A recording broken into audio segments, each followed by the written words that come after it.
안녕하세요. 반갑습니다. 사회복지 실천론을 강의하고 있는 김상범입니다. 이번 시간은 우리가 이제 3주차, 3주차 이제 온라인 강의 시간인데요. 이번 시간에는 우리가 다음 주에 함께 얘기해 볼 사회복지사의 직무와 역할, 여기에 대해서 얘기를 해보도록 하겠습니다. 지난주까지 이제 우리가 사회복지 실천에 대한 개념, 그리고 사회복지의 가치, 실천의 가치와 윤리, 거기에 대해서 얘기를 해봤습니다. 사실 예전부터 이 온라인 수업과 그 오프라인 수업의 내용을 이렇게 좀 달리 구성을 하지는 않았습니다.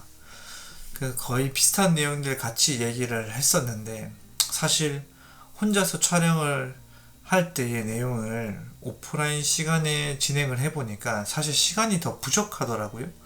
그만큼 다루는 내용들이 훨씬 더 많아져서 오히려 학습하시는 분들이 더 지겹고, 또 들었던 내용들을 또 들어서 이해가 용이할 수도 있지만 또 더 복잡하고 헷갈리게 하는 경향도 있어서 지금 이번 4주차 정도까지는 오프라인 시간에는 제가 온라인 시간에 있었던 좀 학술적이고 이론적인 것들보다 좀 실제적이거나 가치적이거나 또 제가 더 생각하고 나누고 싶었던 것들을 더 얘기하는 데 초점을 두고 있습니다. 제가 보기에는 좀 그렇게 진행을 하는 게 여러분들도 좀 덜 부담스러워 하는 것 같고, 수업에 대한 참여도 좀 높은 것 같아서 좀 훨씬 더 만족스럽다는 생각은 들고요. 그리고 어떻게든 여러분들이 부담스럽지 않게 참여할 수 있는 방법들과 어떤 채널들을 좀 만들려고 하니까요. 그런 부분에 대해서 좀 가감없이 얘기를 해주시면 좋겠습니다. 제가 이제 의견 주시는 것들 꼭 웬만하면 듣고 반영하고 지키려고 노력하고 있고요. 그리고 그걸 전달하거나 그걸 이제 풀어나가는 과정에서 각자의 어떤 불편감이 좀 최소화될 수 있도록 노력하고 있으니까 좀 완벽하진 않겠지만 좀 믿어주시고 좀 의지해 주시고 그렇게 좀 따라와 주시면 더 좋겠다는 생각이 듭니다.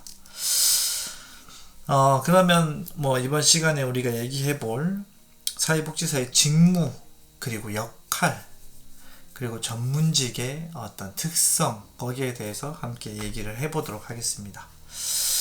첫 번째는 사회복지사가 수행하는 업무, 그리고 활동, 이런 것들을 조금 짚어볼 거고요. 다음은 이제 사회복지사의 역할, 해야 하는 일, 거기에 대해서 얘기를 해볼 거고, 다음은 사회복지사의 전문성에 대해서 얘기를 해보도록 하겠습니다. 제가 혼자 얘기하는 거긴 하지만 이제 이것도 조금 익숙해져서 좀 편안하게 혼자 잘 얘기하고 있는 것 같습니다. 어떻게 수업을 진행했으면 좋겠다 하는 그 온라인 수업에 대한 어떤 의견도 있으면 그것도 제가 주시면 좀 반영하도록 하겠습니다.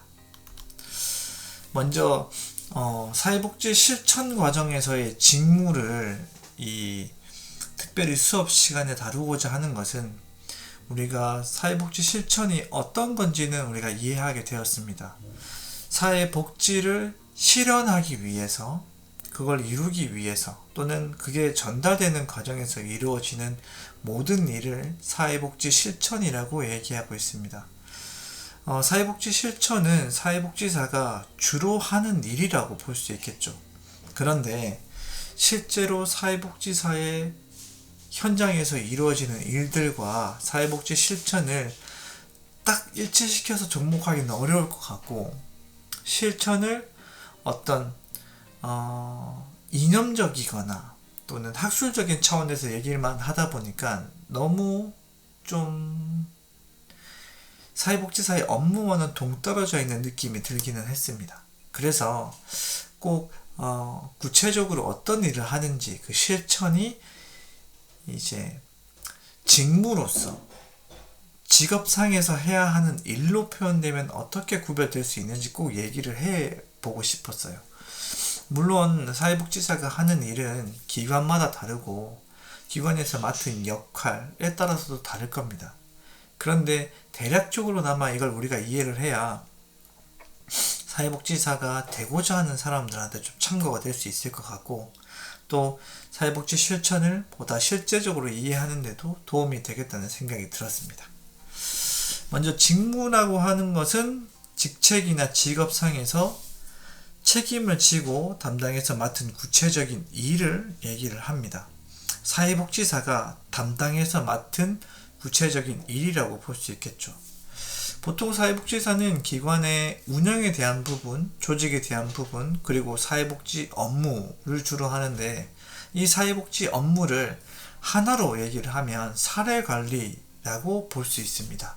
그래서 사회복지사의 직무 중 가장 대표적이고 핵심적인 것이 사례관리 과정에서의 업무라고 볼 수 있습니다. 그걸 좀 순서대로 나열하고 있어요. 첫 번째는 접수와 사정입니다. 접수라고 하는 것은 클라이언트가 사회복지 기관에 와서 나 이런 도움이 필요합니다. 도와주세요 라고 얘기를 했을 때 사회복지사가 클라이언트와 만나서 그 도움을 줄 내용들을 협의하고 그 전략들을 마련해 나가는 과정을 우리가 접수라고 얘기를 합니다. 그래서 사회복지사가 클라이언트를 맞이해서 개인정보 욕구를 파악하고 기록하는 작업, 요게 이제 사회복지사의 첫 번째 직무라고 볼 수 있겠고요. 이때는 왜 우리 기관에 방문을 했는지, 또 어떤 문제를 가지고 있는지, 또 우리 기관에 등록을 할 것인가, 아니면 더 적절한 다른 기관으로 안내를 할 것인가, 거기에 대해서 좀 고민하고 탐색하고, 그런 이제 시간이 이제 접수라고 볼 수 있겠고요. 사정은 보다 클라이언트의 상황에 더 집중된 작업이라고 볼 수 있습니다. 클라이언트의 욕구, 상황, 그리고 강점, 이런 것들을 조금 더 면밀하게 파악하는 과정이 사정이라고 볼 수 있습니다. 이 사정을 잘 하기 위해서 여러 가지 사회복지 실천 기술들이 도입될 수 있겠죠.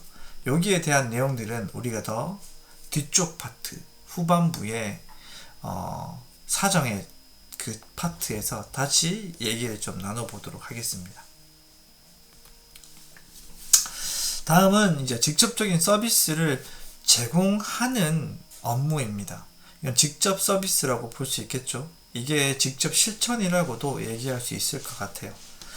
사례에 개입하는 실제 업무를 총괄하는 형태를 의미를 하고요. 정보를 제공하거나 서비스를 지원하거나 프로그램을 제공하고 운영하는 등의 내용들이 직접 서비스라고 볼 수가 있겠습니다.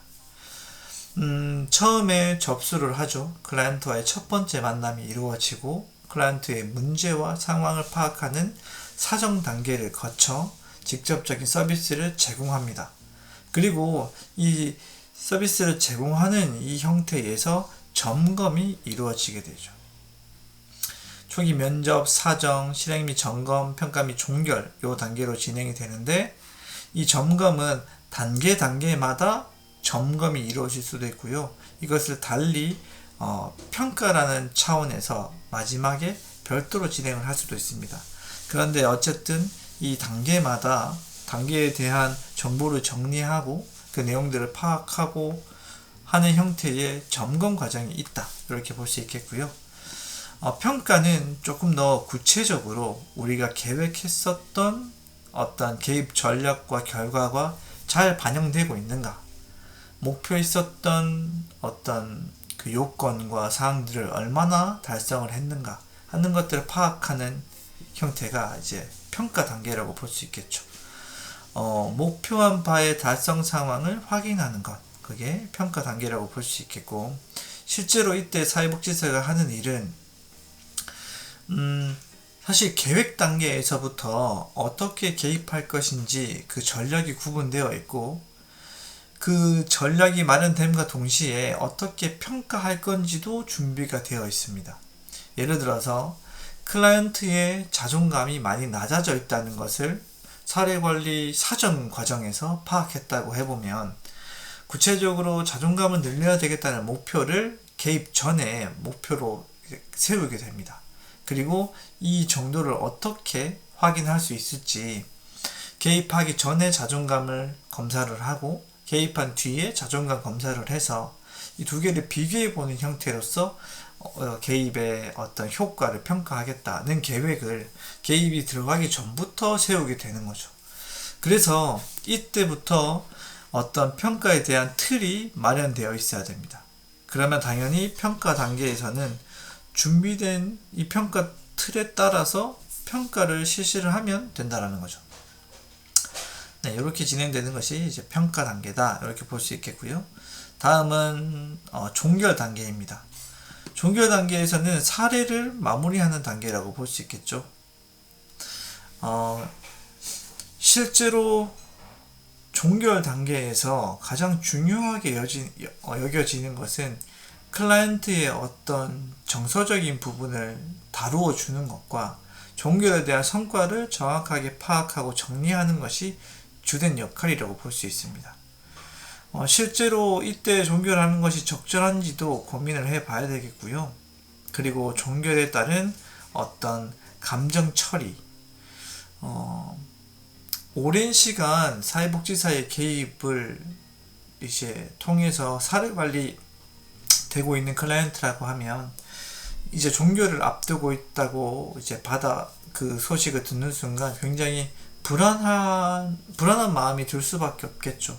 일정 부분 이제 나도 자립을 하게 되었다는 성취감과 뿌듯함이 분명히 있겠지만, 그래도 이제는 혼자서 모든 것을 감당해야 된다라고 하는 그 불안과 섭섭함과 아쉬움이 있을 수 있다는 거죠. 그런 부분들을 정리하는 것이 종결에서 제일 중요한 부분이라고 볼 수 있겠습니다. 네, 다음은 이제 사후 관리입니다.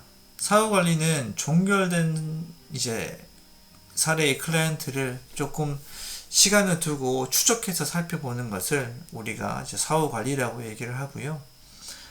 사례 관리가 끝나고 난 뒤에 일주일이나 보름 뒤 이때쯤에 전화 한번 해서 어떻게 지내고 있는지 확인해 보는 것도 사후 관리가 될 수 있겠고, 시간을 들여서 클라이언트의 방문을 요청하고 내용을 확인할 수도 있겠고, 또는 내가 클라이언트의 생활을 확인할 수 있는 가까운 지점이 있다고 하면 그냥 그 어느 정도로 지내고 있는지 살펴보는 것도 사후 관리의 한 영역이 될 수 있습니다.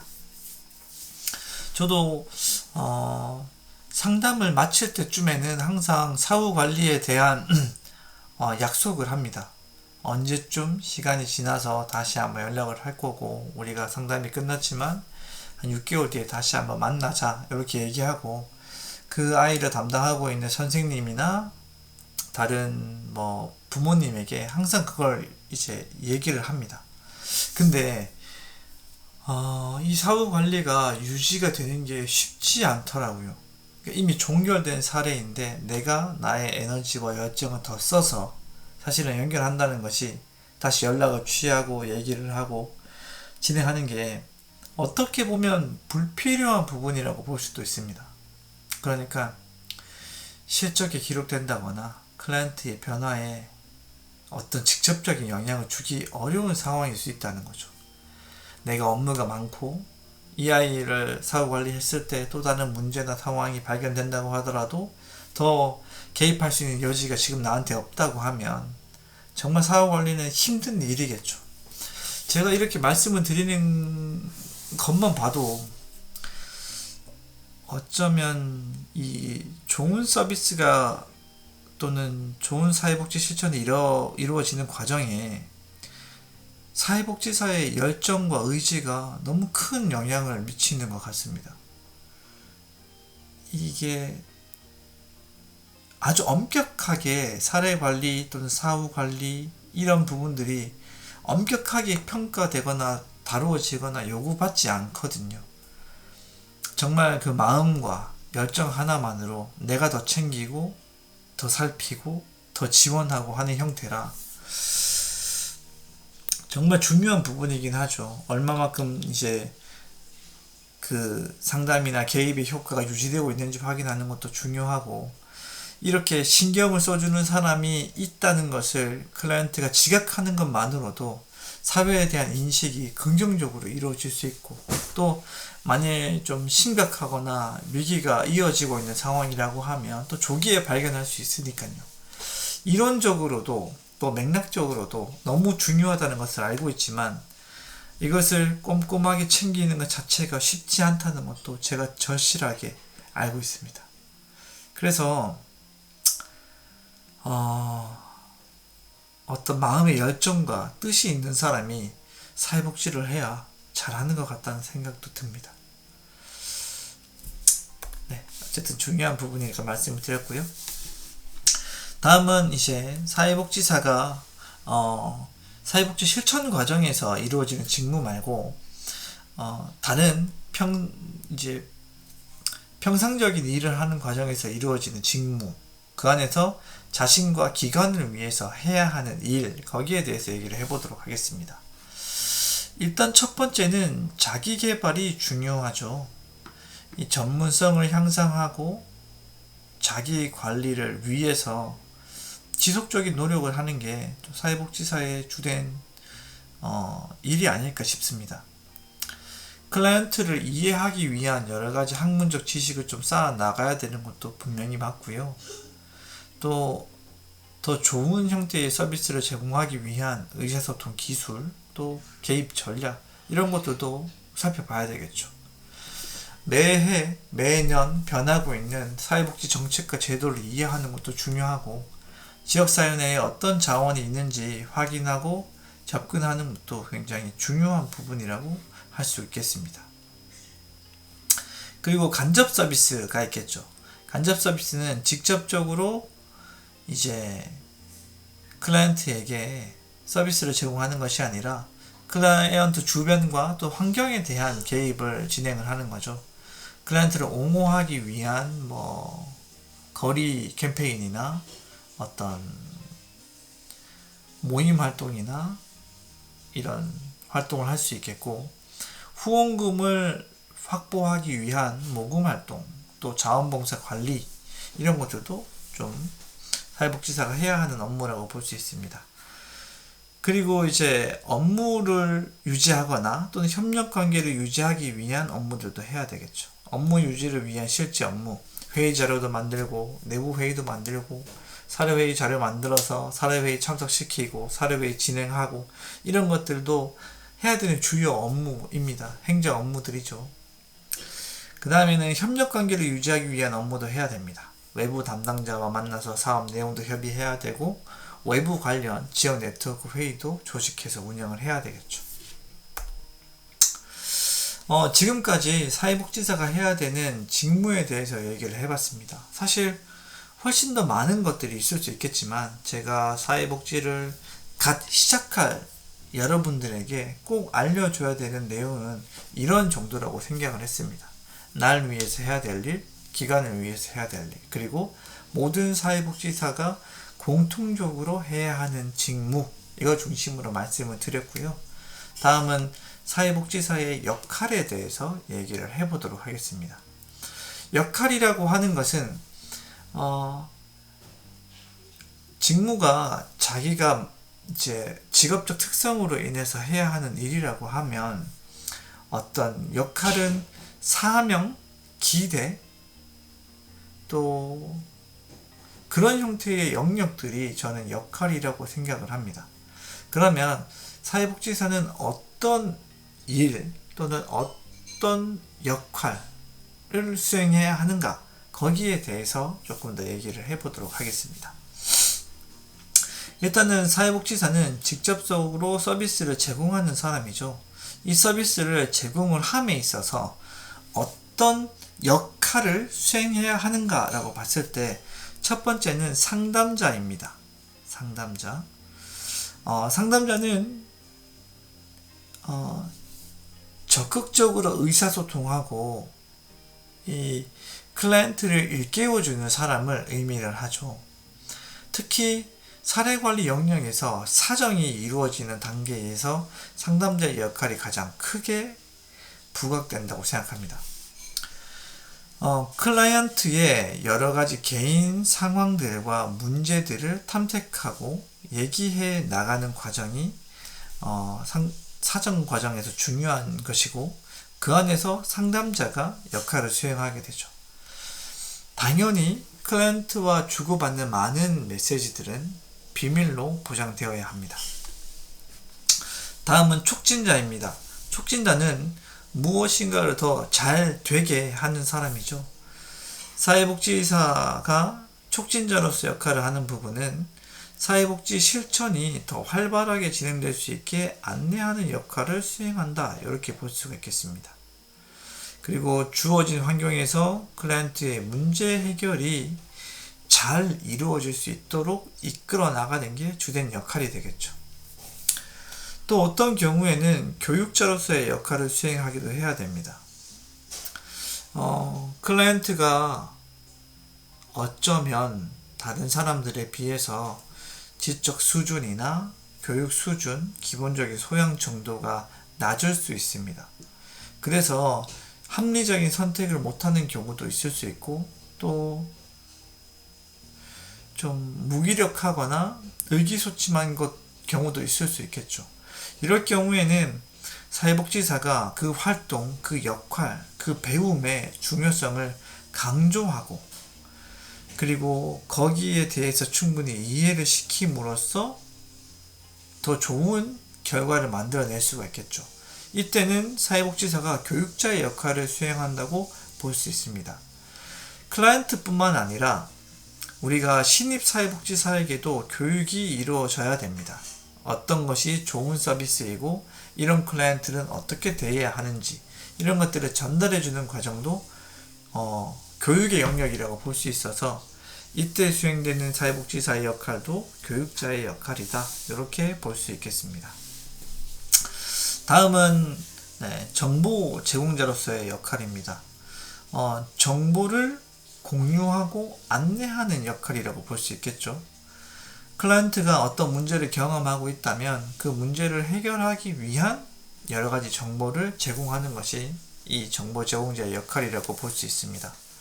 물론 사회복지와 관련된 여러 가지 제도나 서비스에 대한 부분도 전달하는 정보 중에 하나겠지만 그것 외에 일반적으로 조금 부족한 상식이나 소양, 생활태도적인 측면에서 정보를 전달할 수도 있습니다.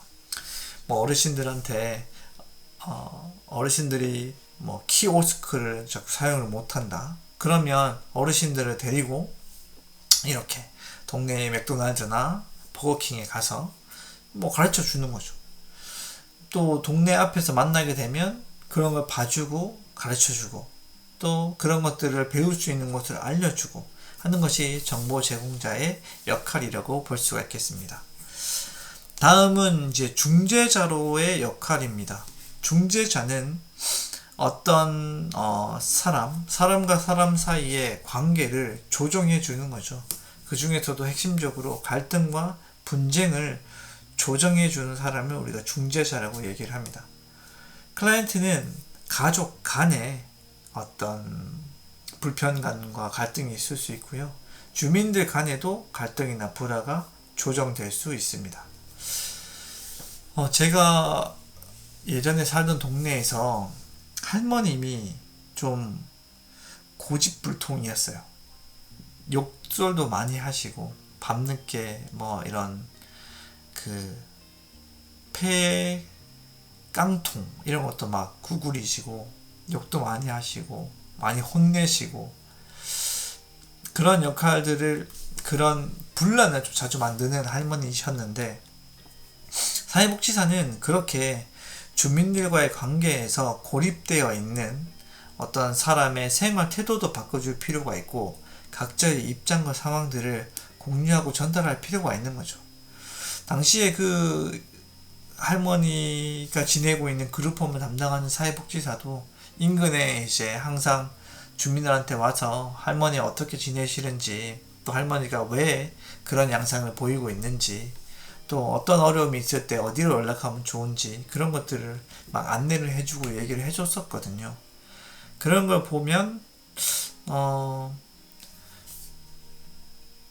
사회복지사가 늘 클라이언트 옆에 있을 수는 없잖아요. 결과적으로는 가까이 살고 있는 이웃 주민들이 오히려 더 좋은 자원들이 될 수 있는데, 각자가 가지고 있는 어떤 역기능적인 부분과 좀 부족한 부분들 때문에 주민들과 원만한 관계를 이루기가 어려운 경우가 많았던 것 같아요. 사회복지사는 그렇게 지역 주민들과 클라이언트가 화합할 수 있도록 장을 만들어주고, 좀 알아서 자정적인 어떤 역할들을 할 수 있는 구조를 만들어주는 게 더 근본적인 문제를 해결해주는 역할이 아닐까 하는 생각도 해봅니다. 다음은 환경 체계와 연결을 하기 위해서 필요한 사회복지사의 역할에 대해서 얘기를 해보도록 하겠습니다. 먼저 중개자는 이것과 이것을 연결해 주는 거죠. 클라이언트나 주민들이 원하는 게 있으면 외부 자원의 이런 요소들을 알려주고 또 직접 만나서 지원할 수 있게 해주는 것이 중개자의 역할입니다. 조정자는 갈등이나 분쟁을 조정하기보다 서로의 욕구와 지원 상황의 균형을 잡아주는 겁니다. 예를 들어서 클라이언트는 매일 피자빵을 먹고 싶어 하고, 사실 빵집 사장님 입장에서는 피자빵은 자주 나오는 품목은 아니라는 거죠. 빨리빨리 잘 나가는 빵이라는 겁니다. 그러면 그런 부분들을 중간에서 좀 조정해 주는 거죠. 뭐 이렇게 빵을 받을 수밖에 없는 것도 설명을 해주고, 또 어쩔 때는 조금 더 빵을 더 만들게 해서 피자빵을 더 공급할 수 있도록 해주는 것도 방법이 될 수 있겠고, 물론 그걸 위해서 복지관에서 빵집으로의 어떤 지원들이 이루어져야 될 수도 있겠죠. 그런 여러 가지 것들을 조정해 주는 것이 사회복지사의 조정자의 역할이다, 이렇게 볼 수가 있겠습니다. 다음은 옹호자입니다. 옹호자는 클라이언트의 입장을 편들어 그 욕구가 해결되게 지지하는 역할을 수행한다고 보시면 됩니다. 클라이언트가 가지고 있는 권리, 역할, 지위, 자격, 이런 것들을 더 정당하고 더 분명하게 누릴 수 있도록 편을 들어주는 거죠. 그렇게 옹호를 해줌으로 인해서 클라이언트가 자기의 권리에 대한 주장을 할 수 있게 된다는 겁니다. 사실 다른 사람들에 비해서 좀 부족하고 역기능적인 측면이 많아 클라이언트가 직접 자기의 욕구와 권리를 찾아서 주장하고 받고 누리는 경우가 드물잖아요. 그래서 사회복지사가 그 역할을 대신 해줘야 된다. 그게 옹호자의 역할이다, 이렇게 볼 수 있겠습니다. 다음은 좀 사회복지사가 역할을 수행하는 데 있어서 이루어지는 과정, 그걸 좀 살펴볼 건데요. 어떻게 우리는 그 역할 행동을 하게 될까? 그러면 사회복지사가 역할을 어떻게 지각하고 어떻게 탐색해 나가야 할까? 거기에 대한 얘기가 될 수 있을 것 같습니다. 역할을 수행하는 과정은 먼저 역할에 대한 기대가 있습니다. 그리고 이 역할에 대한 압력이 있고, 그 다음에 역할을 인식하고 역할을 행동하게 되는 거죠. 여기에 대해서 한 개씩 짚고 넘어가면, 먼저 역할 기대는요, 역할 수행자에게 기대하는 행동 양식과 규범입니다. 무슨 말이냐면, 사회나 주변 사람들이 사회복지사에게 어떤 행동 양식과 규범을 기대한다라는 겁니다. 사회복지사는 이렇게 어르신이 불편할 때 와서 도와주겠지, 도와줘야 해, 이런 것들을 우리가 역할 기대라고 볼 수 있는 거죠. 역할 기대는요, 역할 수행자에 대한 인식과 평가 기준을 말합니다. 주변 사람들이 사회복지사에 대한 이미지를 어떻게 가지고 있는가? 사회복지사는 신실해, 열정적이야, 착해, 선해, 남을 도와줘, 똑똑해, 이런 인식들이 있으면, 또 그런 어느 정도의 평가 기준이 있으면 거기에 맞춰서 역할을 부여한다라는 겁니다. 그러니까 사회복지가 더 전문직으로 나아갈수록 그 역할이 더 커지게 되겠죠. 그리고 그 역할을 더 잘 수행을 할 때 확실히 전문직으로서 인정을 받는다고 볼 수 있습니다. 근데 지금은 어떨까요? 실제로 지금은 사회복지사에게 그렇게 큰 기대를 하고 있는 것 같지는 않습니다. 좀 아쉬운 부분이긴 한데, 물론 지역과 이 복지관의 스타일과 또 사업의 단위에 따라 다르지만 우리 사회 전체적으로 봤을 때 사회복지사가 전문직이다. 그리고 그렇기 때문에 이런 역할들을 수행해야 한다라는 기대가 그렇게 큰 것 같지는 않습니다. 사회복지사, 또 사회복지사를 양성하는 어떤 사람으로서 여전히 아쉽고 부족하다고 생각을 해요. 그리고 이 역할에 대한 기대는 역할과 관련된 구성원들로부터 발생하게 되고 조직에 대한 배경으로부터 결정되는 거죠. 모든 기관과 모든 사회복지사에게 어떤 역할들이 자꾸 기대하는 바가 분명히 있다라는 겁니다. 역할의 압력은 다른 사람들이 기대하는 이 역할을 내가 수행해야 한다라고 느끼는 심리적인 영향력이라고 볼 수 있습니다. 사회복지사는 남을 다 돕는 사람이야 라는 역할에 대한 기대가 있다는 것을 이 역할 수행자가 인지하고 나면 나는 그 역할을 수행해야 되겠다는 어떤 압박감과 부담감을 느낄 수 있게 되겠죠. 이런 과정 안에서 여러 가지 모호성이 발생할 수 있습니다. 이런 거죠. 야, 네가 사회복지사면 네가 도와야지. 근데 너 왜 그거 적절하게 안 해? 이런 것들이 역할에 대한 갈등이라고 볼 수 있겠고, 역할에 대한 모호성은 각자가 어떤 역할을 수행하는 게 옳은지 주고받는 과정에서 이게 명확하게 이루어지지 않는 게 역할의 모호성이라고 볼 수 있습니다. 그렇지만 분명히 역할에 대한 기대가 있고 그 기대에 대한 압력은 분명히 존재한다는 것을 우리가 기억할 필요는 있겠죠. 다음에는 이 역할 인식입니다.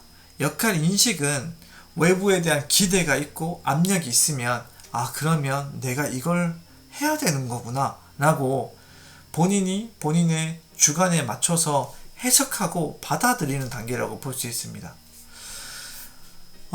이것은 실제로 이루어지는 역할의 모호성과 심리적 갈등 이런 것들이 다 고려된 상태에서 만들어진다는 거죠. 그래서 실제로 이루어지는 역할에 대한 기대와 역할에 대한 인식은 다를 수 있습니다. 그런데 이게 어느 정도 맞춰가야 하는 게 중요한 부분이겠죠. 그렇게 역할에 대한 기대가 발생을 하고 거기에 대한 압력을 느끼고 그 압력으로 인해 역할 수행자가 본인의 역할을 인식하게 되면 그 다음에는 실제로 구체적인 행동을 할 수 있게 됩니다. 그래서 인지된 역할을 바탕으로 실제적으로 행동하는 이 부분이 역할 행동 단계라고 보시면 되겠습니다. 역할 행동은 구체적으로 대처하려는 노력을 비롯해 응당, 그러니까 남의 부탁을 들어주거나 허락하거나 또 때로는 건강에 해로운 증상을 나타내기도 합니다. 좋지 않은 행동을 하기도 한다라는 겁니다. 앞서 사회복지사가 직무를 수행하는 과정에서 또는 환경과 클라이언트를 연결해 주는 과정에서의 역할을 우리가 얘기를 많이 했습니다. 사회복지사가 내가 어떤 역할을 수행할 수 있고 어떤 역할을 수행해야 된다라는 것 자체를 인지하는 것이 역할에 대한 인식에 많은 도움을 줄 수 있다는 거죠. 아무리 우리 사회에서 이런 사회복지사의 역할에 대한 기대가 많이 있다고 하더라도 어쨌든 역할을 인식하는 것은 역할 수행자가 가지고 있는 기본적인 가치와 토대와 지식 안에서 있다는 거죠. 많은 형태의 역할들을 이해할 때 자기의 역할로서 더 많이 인식할 수 있게 되고 그걸 인식을 해야 구체적인 역할 행동으로 이어줄 수 있다는 겁니다. 그런 차원에서 우리가 다양한 역할과 직무를 지속적으로 얘기하고 배우는 이 실천론과 실천 기술론이 있는 이유가 여기에서 나타난다고 볼 수가 있겠죠. 그래서 여러분들도 조금 막연할 수 있습니다. 그래 뭐 이런 것들이 사회복지사의 역할이지라고 그냥 넘어갈 수 있겠지만 이런 부분들을 조금 더 좀 의미 있게 생각을 하시면서 내가 이걸 어떻게 수행하는 것이 좋을까? 정말 사회복지사가 또는 사회복지사만 할 수 있는 그런 역할은 어떤 것일까? 고민해 보는 것이 구체적인 나의 역할 행동을 결정하는데 너무 큰 영향을 미치게 된다. 이런 얘기를 해드리고 싶었습니다. 다음은 사회복지사의 전문성. 전문직으로서 사회복지가 이제 변화하기 위해서 필요한 것들에 대한 얘기를 해보려고 하는데요. 먼저 전문직이라는 게 어떤 속성을 가지고 있는지 얘기를 해보도록 하겠습니다. 첫 번째는 이제 구조적인 속성입니다. 전임 직업, 훈련 학교, 전문 조직, 윤리 강령 따위를 강조하는 거죠. 절차와 체계, 학습 과정 이런 것들이 강조가 되는 것이 이제 전문직의 특성이다. 이렇게 볼 수 있겠고요. 규정 자체가 굉장히 엄격해야 되고 이것을 훈련하거나 또 훈련하는 체계나 과정이 아주 체계적이어야 한다라고 보여지는 거죠. 사회복지는 현장 실습을 기본으로 하고 있습니다. 현장 실습 100시간이죠. 100시간을 하는 과정을 통해서 전문직으로 양성된다고 보는데 이 현장 실습 내에서 그 업무와 역할 그리고 윤리적 체계 이런 것들을 배우지 못해요. 그래서 조금 아쉽습니다. 정말 실제적으로 수련 과정이냐라고 보면 그렇지 않은 거죠. 그냥 사무실에 나가서 청소하고 복사하고 이런 정도로 그치는 경우도 많아서 좀 아쉬운 부분이 있습니다. 다음에 태도적 속성입니다. 이건 실천가가 자신의 일을 바라보는 태도를 반영하는 것이죠. 사회복지사 스스로가 내 일은 어떤 일이다. 내 일은 어떻게 해야 되고 어느 정도의 가치를 가지고 있고 우리 사회에서 얼마나 중요하다. 이런 태도를 얘기를 하는 거죠. 전문직은 내가 하는 일들과 역할에 대해서 분명하게 이해하는 부분도 있지만 이것이 굉장히 중요하고 가치롭다는 생각을 더 우선적으로 한다라는 겁니다. 내가 하는 일에 대한 귀함과 의미를 이해하기에 내 일이 좋은 일이고 내가 더 잘해야 되는 것이고 이런 마음가짐이 조직 전체에 있기 때문에 전문직이 될 수 있다는 거죠. 다음은 조직적 속성입니다. 그 전문직이 속해 있는 조직의 형태, 특성을 얘기를 하는데요. 권위의 위계, 노동의 분화, 규칙, 절차, 그리고 조직적, 그리고 기술적 능력의 중요성 같은 보통의 관료 조직이 가지고 있는 특성을 얘기를 하고 있습니다. 사실 이런 것들은 계층 문화, 그리고 업무 분담에 대한 전문화, 그리고 업무 수행의 비인격화, 이런 것들이 그대로 나타나고 있는 거죠. 굉장히 보수적이고 위계적인 관료 집단에서는 이런 분위기가 나타날 수밖에 없습니다. 사실 전문직일수록 이런 속성을 보여주게 되죠. 특히 경찰, 검찰 이런 곳에서는 훨씬 더 이런 형태의 내용들이 분명하게 구분됩니다.